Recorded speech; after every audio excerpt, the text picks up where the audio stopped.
जय श्री कृष्ण। राधे राधे। मार्गशीर्ष मास हिंदी कैलेंडर के अनुसार साल का 9वां महीना होता है। सनातन हिंदू धर्म में हर माह किसी न किसी देवी देवता को समर्पित है। सावन में शिव जी की पूजा होती है।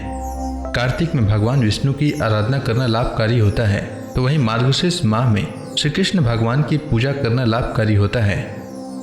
मार्गशीर्ष माह में कृष्ण पक्ष की अमावस्या तिथि को मार्गशीर्ष अमावस्या कहा जाता है। मार्गशीर्ष अमावस्या के दिन पितरों की आत्मा की तृप्ति के लिए तर्पण, पिंडदान और श्राद्ध आदि कर्म किए जाते हैं। इतना ही नहीं, इस दिन नदी में स्नान और दान का भी विशेष महत्व है। मार्गशीर्ष अमावस्या पर देवी लक्ष्मी का पूजन करना भी शुभ माना जाता है। इस दिन पितरों की पूजन करने और व्रत रखने से उनका आशीर्वाद मिलता है। इस दिन प्रातः काल किसी पवित्र नदी, तालाब या कुंड में स्नान करें और सूर्य देव को अर्घ्य दें। स्नान करने के बाद बहते हुए जल में तिल प्रवाहित करें व गायत्री मंत्र का पाठ करें। इसके बाद कुल परंपरा के अनुसार भगवान विष्णु या भगवान शिव जी का पूजन करें एवं मार्गशीर्ष अमावस्या की कथा का श्रवण करें। उसके बाद किसी नदी के तट पर पितरों के निमित्त तर्पण करें और उनके मोक्ष की कामना करें और पूजा पाठ के बाद भोजन तथा वस्त्र आदि यथाशक्ति किसी जरूरतमंद व्यक्ति या ब्राह्मण को दान करें। आइए जानते हैं मार्गशीर्ष अमावस्या के शुभ मुहूर्त के बारे में। इस बार मार्गशीर्ष अमावस्या तिथि का प्रारंभ 30 नवंबर को सुबह 10:29 से होगा और अमावस्या तिथि का समापन 1 दिसंबर को सुबह 11:50 तक होगा।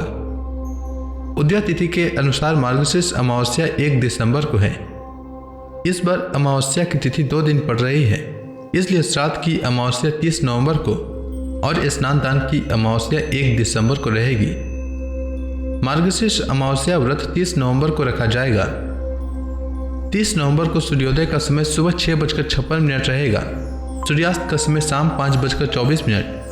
अभिजीत मुहूर्त सुबह 11:49 से दोपहर 12:31 तक और राहु काल सुबह 9:33 से लेकर सुबह 10:51 तक रहेगा। राहु काल में कोई भी शुभ कार्य करने से बचना चाहिए। मार्गशीर्ष अमावस्या के दिन जीवन में आने वाली कठिनाइयों को दूर करने के लिए कई उपाय किए जाते हैं। मान्यता है कि मार्गशीर्ष अमावस्या के दिन कुछ उपाय करने से जीवन में सफलता मिलने लगती है। अगर आपको अपने काम में सफलता नहीं मिल रही है या फिर आप जीवन में असफल हो रहे हैं, तो मार्गशीर्ष अमावस्या के दिन गीता का पाठ करें। मान्यता है कि मार्गशीर्ष अमावस्या के दिन श्रीमद् भागवत गीता का पाठ करने से जीवन में सफलता मिलने लगती है।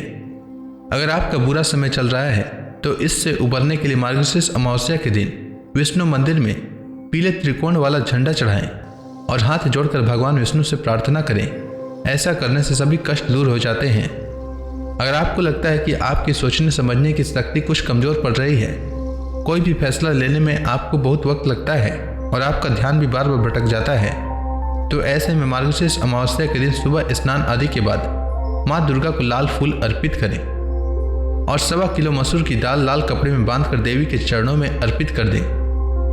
मार्गशीर्ष अमावस्या के दिन ऐसा करने से आपकी सोचने समझने की शक्ति मजबूत होगी। आप अपने काम के प्रति एकाग्र होंगे और सही समय पर सही फैसला लेने में भी समर्थ होंगे। अगर आपके बिजनेस की ग्रोथ नहीं हो पा रही है और आपको लगातार धन की हानि हो रही है, तो मार्गशीर्ष अमावस्या के दिन आपको किसी पवित्र नदी में स्नान करना चाहिए और जरूरतमंदों को कुछ दान करना चाहिए। लेकिन अगर आप किसी पवित्र नदी में स्नान करने न जा पाएं, तो घर पर ही पानी में थोड़ा सा गंगा जल डालकर स्नान कर लें। मार्गशीर्ष अमावस्या के दिन ऐसा करने से आपके बिजनेस की ग्रोथ होगी और आपको धन लाभ होगा। इसके अलावा अगर आपको परीक्षा में अच्छे अंक नहीं आते हैं, तो मार्गशीर्ष अमावस्या के दिन से लेकर परीक्षा आने तक ब्रह्म मुहूर्त में उठकर सबसे पहले भगवान श्री कृष्ण को नमस्कार करें, तत्पश्चात पढ़ाई करें। इससे परीक्षा में अच्छे अंक प्राप्त होंगे। उम्मीद है आपको अघन अमावस्या से जुड़ी जानकारी अच्छी लगी होगी। अगर आपको यह वीडियो अच्छी लगी तो कमेंट सेक्शन में भगवान श्री कृष्ण की जय लिखना न भूलें। धन्यवाद।